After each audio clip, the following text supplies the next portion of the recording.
السلام عليكم، مرحبا بكم في فيديو جديد.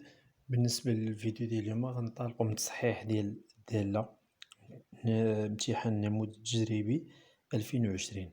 بعد ما شفنا التصحيح ديال الفيديو في الفيديوهات السابقين ديال التصحيح ديال التمرين الأول متتاليات والتمرين الثالث ديال المعادلات وتبسيط بعض التعابير. اليوم هذا الفيديو غنشوفوا التصحيح ديال الدالة كنموذج امتحان تجريبي لهذه السنة إن شاء الله 2020. على بركة الله نبداو بالجزء الأول من هذه الدالة. الجزء الأول عطاونا جي دو إكس إيكال إكس موان إكس أس 2 زائد أن موان ألين دو إكس. جي دو إكس معرفة بالنسبة لمجموعة التعريف ديالها هي صفر بلس لانفيني. بين أن قالك الاشتقاق كيتكتب على هذه الطريقة دي. إذا ننطلقو من حساب الاشتقاق. جي بريم دو إكس تساوي ناقص إكس أس 2 زائد واحد ناقص ألين دو إكس. يعني كل طرف هنا غنشتقو بوحدو. بالنسبة للاشتقاق ديال إكس أس 2 هي 2 إكس، الاشتقاق ديال واحد صفر. بالنسبة للاشتقاق ديال ألين هي أن سوغ إكس. اللي معرفش الطريقة ديال الاشتقاق ديال ألين، عندنا مثلا ألين دو أو تساوي، دائما نشدو هاد أو نكتبوها في البسط نشتقوها ونكتبو هنا أو لتحت. كيفاش درنا هنا؟ عندنا في هاد الحالة أو هي إكس ياك، يعني غنشتقو إكس الفوق ونكتبوها هي واحد على إكس. من هنا عطاتنا واحد على إكس. نعاودو نبسطو هاد التعبير. قالك هنا كتبوها بهاد الطريقة، يعني هنا غنعملو بناقص، هي ناقص 2 إكس زائد أن سوغ إكس. هذا هو الاشتقاق ديال الجي. باء أحسب جي دو واحد. جي دو واحد غنحسبو هنا ماشي في الاشتقاق، نحسبو هنا. جي دو ان فيما غتبان لينا إكس نعوضو بواحد، هي واحد أس 2 زائد واحد ناقص ألين دو واحد. بالنسبة لهنايا ناقص واحد زائد واحد ألين دو واحد هي صفر. إذا غتعطينا الصفر، هي إذن جي دو واحد تساوي صفر. ثم ضع جدول تغيرات جي. بالنسبة لجدول التغيرات، دائما جدول التغيرات كنستمدوه من الاشتقاق. كندرسو إشارة الاشتقاق راه هي جدول التغيرات. كيفاش كندرسو هاد إشارة الاشتقاق؟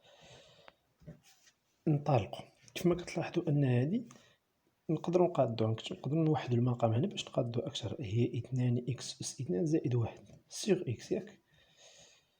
كيفما كتلاحظو أن عندنا الدالة كتكتب على شكل حدودي على حدود ياك. خصنا ندرسو إشارة هادي. إلا بغينا ندرسو إشارة هادي غنديرو واحد جدول الإشارة بحيث غتكون عندنا ثلاثة الخانات، خانة فيها 2 إكس أس 2 زائد واحد بالنسبة للخانة هنا، والخانة الأخيرة مقسومة على بجوج. إذا غنستنتجو إشارة الاشتقاق. لندرس إشارة، وانتبهوا دائما كاين واحد ناقص إشارة، نشوفو الدور ديال هاديك ناقص إشارة ناقص إكس أس 2 زائد واحد على إكس. بالنسبة لهذه معادلة من الدرجة الثانية خصنا نلقاو الحلول دلتا. هي كتساوي بي أس 2 ناقص 4 أس. لندرس إشارة إكس أس 2 زائد واحد ياك. بالنسبة لهنا قلنا هنا دلتا كيساوي بي أس 2 ناقص 4 أس. هنا بي كتساوي صفر ياك، ناقص 4 في 2 في واحد. كيفما كتلاحظو هنا غتلقاو دلتا هو ناقص 8 سالبة. هنا ملي كتكون دلتا سالبة كنقولو إشارة الحدودية إلى إشارة ليس لها حلول، وإشارة الحدودية إشارة أ. بالنسبة للمقام لندرس إشارة المقام إكس. بالنسبة لهذا كينعدم صفر. إذا غنديرو الطابلو ديال جدول الإشارة. جدول الإشارة دائما ملي كتبغي تدرس الإشارة خصك تلقى الحلول. الحلول هما اللي كيعطيونا في المجال السالب والمجال الموجب. كيفما قلت لكم هنا غنديرو ثلاثة الخانات. الخانة الأولى فيها 2 إكس أس 2 زائد واحد، الخانة الثانية فيها إكس، والثالثة فيها 2 إكس أس 2 زائد واحد على إكس ياك. غنشوفو فين كينعدم هذا، وهنا ميم لانفيني بليس لانفيني ما كتنعدم في والو، لأن دلتا سالب ليس لها حلول، وإشارة الحدودية إشارة أ، يعني هنا دائما بوزيتيف ياك. بالنسبة لهنا كتنعدم في صفر، يعني الصفر هنا. مادام أن إكس جات في المقام ما غنديروش هنا صفر، غنديرو جوج خطوط لحقاش إكس جات في المقام. إذا عندنا هنا بليس بليس ياك، وهنا بالنسبة لهنا إشارة وهنا عكس إشارة داكشي علاش قلبنا الحلول، ضروري خصك تقرا الحلول باش تعرف فين كاينة الإشارة. هنا إشارة هادي كتكتب على شكل إكس زائد بي، هنا بي كتساوي صفر و كتساوي واحد، يعني معادلة من الدرجة الأولى. معادلة من الدرجة الأولى كنديرو على اليمين إشارة وعلى اليسار عكس إشارة بليس و بليس كتعطيني بليس، بليس و موان كتعطينا موان. إذا حنا باش نختصرو هنا ندرس الإشارات غير هادي ياك، نحيدو هاد الموان حتى الأخير و ندخلو الموان. إذا حنا عندنا الدالة معرفة في صفر بليس لانفيني، يعني غناخدو غير هاد الانترفال. فين هو الاشتقاق؟ هو هذا ياك، هادي هي جي بريم، جي بريم دو إكس، يعني جي بريم دو إكس هاد المجال بوزيتيف ياك. كيفما كتلاحظوا كيفما قلت لكم من قبل، خصنا نشوفوا الدور ديال هاد الإشارة، يعني داكشي كامل اللي لقيتيه كترجعو سالب. يعني قلنا صفر بليس لانفيني غناخدو هاد الحيز هذا، ولكن مع كاينة موان غتولي موان هنايا. إذا ندير دابا فاش نديرو جدول التغيرات درسنا الإشارة وعندنا نقتطعو غير هداك الحيز اللي بغينا حنا، هو اللي غندخلوه في جدول التغيرات لحقاش الدالة هنا ممعرفاش في هاد المجال هنا. الهدف ديالنا هو هاد الانترفال هنا. إذا كيفما قلنا الدالة معرفة في صفر بليس لانفيني ياك، يعني هنا جوج خطوط لأن المجال مفتوح. هنا بليس لانفيني، هنا جي بريم إكس. كيفما لقيتو أن هادي بوزيتيف ياك، ولكن ملي غتدخل عليها الموان هنا غتولي موان. إذا هنا غتكون هادي موان. إذا جي كيف الدالة هنا الليميت ديال موان لانفيني ديجا عطاونا هنا هي موان لانفيني، الليميت ديال بليس لانفيني عطاتني موان لانفيني، والليميت ديال زيرو بليس عطاتنا هاد المعطيات عطاونا بليس لانفيني. إذا جدول التغيرات كناخدو انطلاقا من دراسة إشارة الاشتقاق. نعيد، هنا وحدنا المقام، هنا هاد الموان راه نقدرو ندخلو هاد الموان هنا. ملي غتكون عندك مثلا دوز إكس أس إثنان زائد واحد موان، راه تقدر دير هاد موان هنايا، وغنديرو هاد موان هنا ياك، يعني غتقلب لك المفاهيم. ملي غتدخل موان هنا إيوا غتكون بليس موان هنا غتولي هنا موان بليس ياك، وبليس بليس وموان تعطيك موان، يعني دائما تحصل عليه. تقدر تدخلها في جدول الإشارة أو حتى الأخير داكشي اللي حصلتي عليه دخل موان نفس الخارج.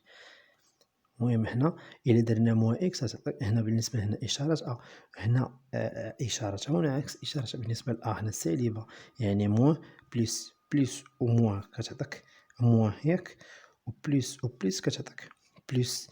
هنا كيفما قلنا هنا الهدف ديالنا هو هاد الحيز ناقص، أو تقدر تخدم عادي حتى الأخير داكشي اللي لقيتيه ودخل عليه هاد الموان بحال تعطيك نفس النتيجة.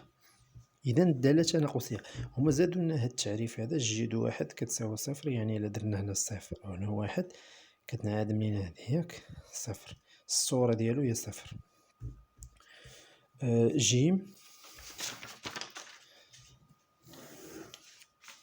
جيم يستنتج أن جي دو إكس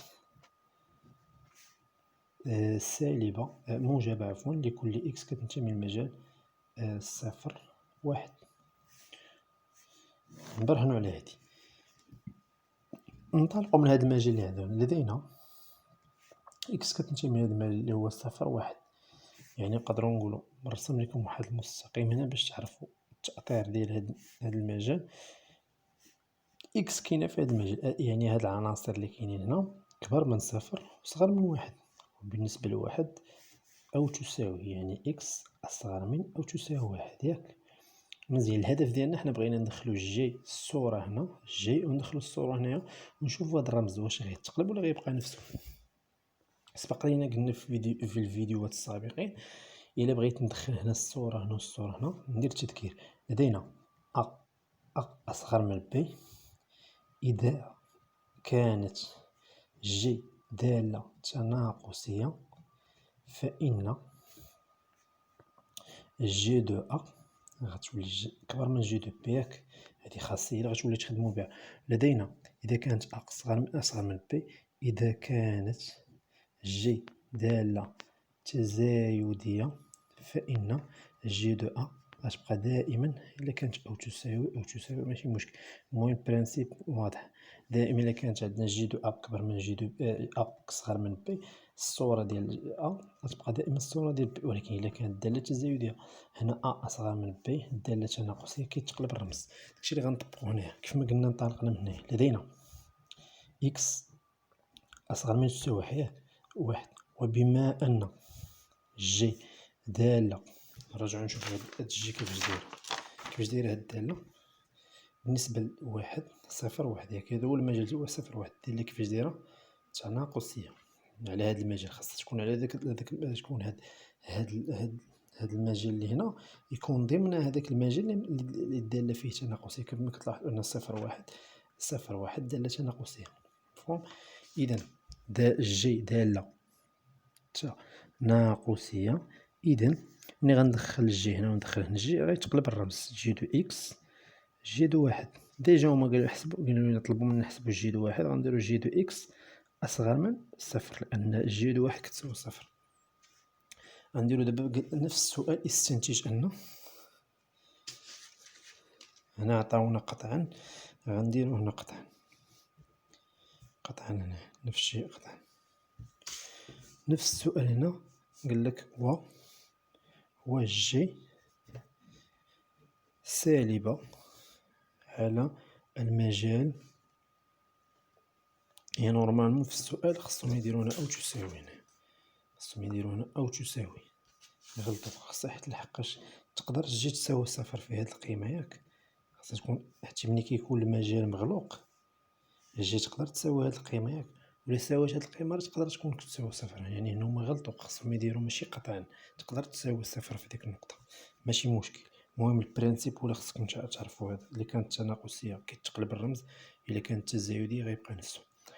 هنا بين أنواع جي على المجال اللي هو صفر واحد بليس لانفيني. إلا شفتو هنايا إلا رسمت لكم هنا واحد المستقيم مدرج، يعني القيم ديال إكس كاينة هنا، ياك هاد القيم اللي هنا أكبر من أو تساوي واحد، وبما أن جي دالة تناقصية ديجا برهن أن الدالة واحد بليس لانفيني، ياك الدالة تناقصية جي دالة تناقصية، بما أن جي دو إكس دالة تناقصية فإن غندخل جي هنا وجي هنا نشوفو شنو غيوقع.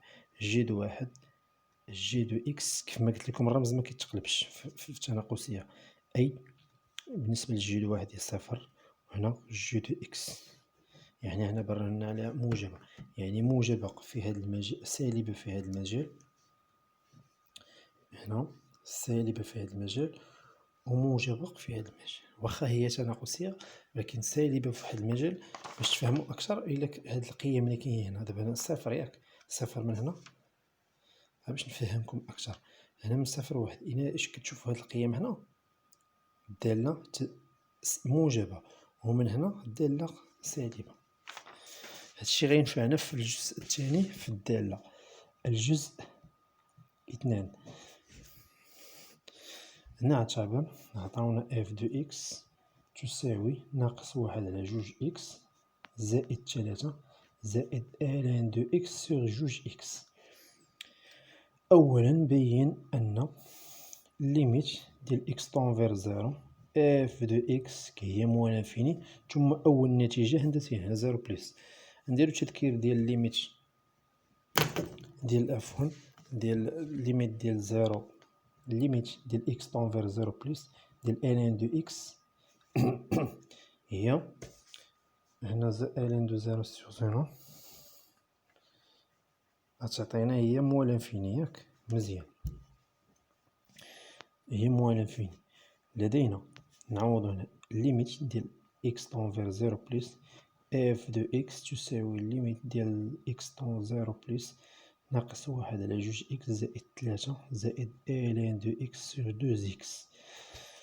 بنا إلا عوضنا هنا غتعطينا زيرو، ياك نمشيو هنا لدينا ليميت ديال اكس طون الان دو اكس جوج فوا اكس، ياك اش كتساوي هنا زيرو بليس هي الليميت. نفرق هادي باش تبان لكم زيرو بليس ان سور دوز اكس الان دو اكس. كيفما قلنا الليميت ديال زيرو بليس ديال هنا هي موال انفيني، والليميت ديال هنا واحد على زيرو بليس فوا هنا نعوضها مباشرة هي موال انفيني، ياك هادي شنو غتعطينا هي بليس لانفيني ياك، بليس في موان كتعطينا هي موان. إذا الليميت ديال إكس طون فيغ زيرو بليس ديال إف دو إكس هي موان لانفيني.